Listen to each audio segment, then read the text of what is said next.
شهیدانو کور دا د باتورانو کور دا د باتورانو کور دا د باتورانو کور دا د باتورانو کور. السلام علیکم. ستړي مشه د وخت په کابل کې د ماسپښین 3 بجې شوې. د ساعت خبرونه ته مول حریت رادیو هرکلی کوو. په پیل کې د څو مهمو خبرونو سرټکي. اطلاعات او فرهنګ وزارت د هیواد ټولو تاریخي ابداتو ساتنې ته ژمن دی. بلخوا بیا په زابل کې پولیسو ته د یونیفورم د ویش لړۍ پیل شوې ده. دغه راز بیا ننګرهار کې سلطنه د هیرپاوي زده کړو له مرکز څخه فارغ شوي. بلخوا کابل ښار کې د حضرت محمد صلی الله علیه وسلم خضرا ګمبد جوړولو چارې په چټکۍ سره دوام لري. له هیواده بهر په نړیوالو خبرونو کې راسره اورئ تیر میلادي کال امریکا کې په وسلوالو پیښو کې لږ تر لږه 440,000 کسان وژل شوي دي. ساتوی پسرو وینو دا د شهیدانو کور دا د باتورانو کور دا د باتورانو کور دا د باتورانو کور دا د باتورانو کور ساتوی پسرو وینو دا د شهیدانو کور دا د باتورانو. خرغلاس نن یک شنبه ده د 1440 هجري قمري کال د جمادی الثاني اتمه چې د 1401 لمریز کال د مرغومي اجدي میاشتې له 11 نیټې سره سمون لري. بیا هم سلامونه او مننه زلان مو له حریت رادیو څخه د 3 بجو خبرونو کې هرکلی کوم. په دې خبرونو کې درته له هیواد سیمې او نړۍ وروستي او تازه خبرونه لرو. لمونږ سره اوسئ. وینا پرتوی شوی دا سره لکه ګلونه دي وینا پرتوی شوی دا سره لکه ګلونه. بیا هم ښه راغلاست. اوس هم د خبرونو تفصیل. اطلاعات او فرهنګ وزارت د هیواد ټولو تاریخي ابداتو ساتنې ته ژمن دی. د اطلاعات او فرهنګ وزارت د خپرونو چارو معین مهاجر فرحي هرات ته د سفر په ترڅ کې د دغه ولایت د 15 منار د بیا رغونې له چارو لیدنه کړې. د باختر اژانس د خبر له مخې د دغه منار څخه د لیدنې پر مهال مهاجر فرحي ویلي چې اوس مهال د هیواد یو شمېر تاریخي ابداتو د ساتنې چارې دوام لري او د اطلاعات او فرهنګ وزارت د هیواد ټولو تاریخي ابداتو ساتنې ته ژمن دی. په همدې حال کې د هرات د اطلاعات او فرهنګ رئیس مولانا نعیم الحق قانی چې د 15 منار د بیا رغولو چارې له ځنډ پرته په ښه توګه پر مخ دوام لري. نوموړی زیاتوي چې یاد منار د کار له بشپړېدو وروسته به د دغه ولایت د جامع جومات د جوړولو چارې هم پیل کړي. بلخوا بیا په زابل کې پولیسو ته د یونیفورم د ویش لړۍ پیل شوي. د زابل امنیتي مسؤلین وایي چې د دغه ولایت 400 پولیسو ته یونیفورم د ویش لړۍ پیل شوې ده. د رسنیو د خبر له مخې د زابل امنیه قومندان قاری صلاح الدین ایوبي نظامیانو ته د یونیفورم د ویش پر مهال له سرتیرو غوښتي چې د دندې پر مهال خپل یونیفورم پر تن ولري ترڅو د اسلام هیواد د وظیفې احساس وکړي. د یادونې وړ ده چې پولیسو د پوره امنیت رامنځته کولو خدمت ډاډ ورکړی او زیاته کړې چې د وینې تر وروستۍ څاڅکي به د خپلو خلکو دفاع او خدمت ته دوام ورکړي. درنو اوریدونکو تاسو حریت رادیو ته غوږ یاست. په 88.5 څپو د دې ساعت خبرونه په ژوندۍ بڼه رسره اورئ. خبرونو ته دوام ورکوو. په ننګرهار کې بیا سلطنت د هیرپاوي زده کړو له مرکز څخه فارغ شوي.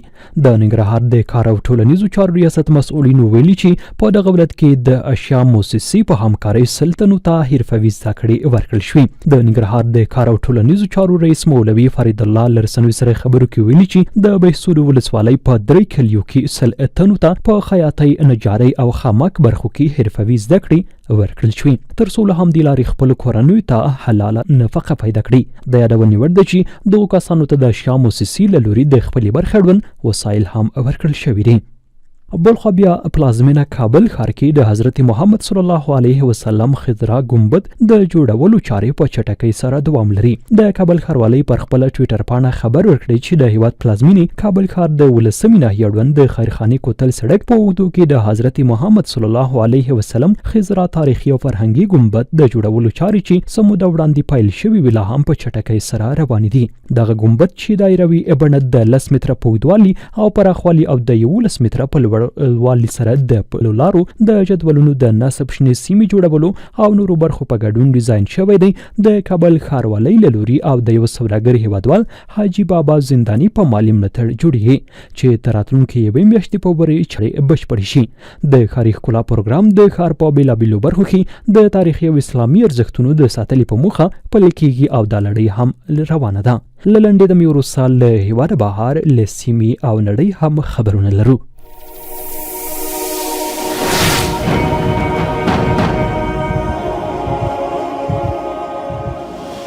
حریت د استقلال په ساتلو د موثقو او باوري خبرونو رښتینې مرجع ده. حریت په رسنیز آسمان کې ځلانده ستوری 88.5 FM. بیا هم ښه راغلاست. 3 بجې او 6 دقیقې شوې. تاسو له حریت راډیو څخه د 2 ساعت خبرونو ته وایست. له وروستي او نړیوال خبر سره اورئ. تیر میلادي کال امریکا کې په وسلوالو پیښو کې لږ تر لږه 440,000 کسان وژل شوي دي.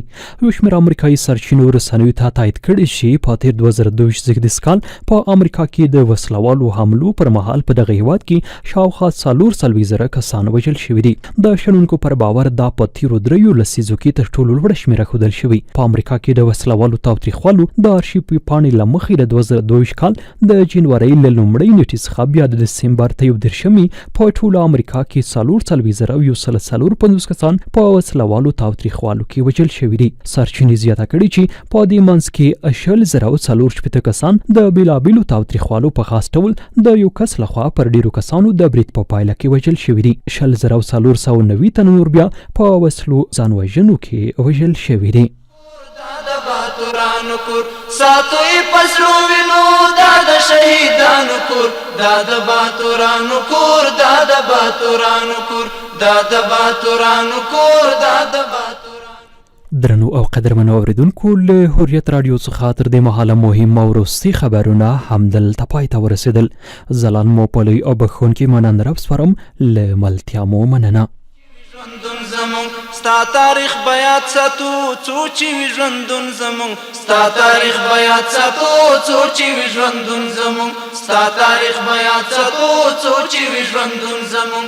دې کې به بازانو سي دا د بازانو کور، دا د باتورانو کور، دا د باتورانو کور. دې کې به بازانو سي دا د بازانو کور، دا د باتورانو کور، دا د باتورانو.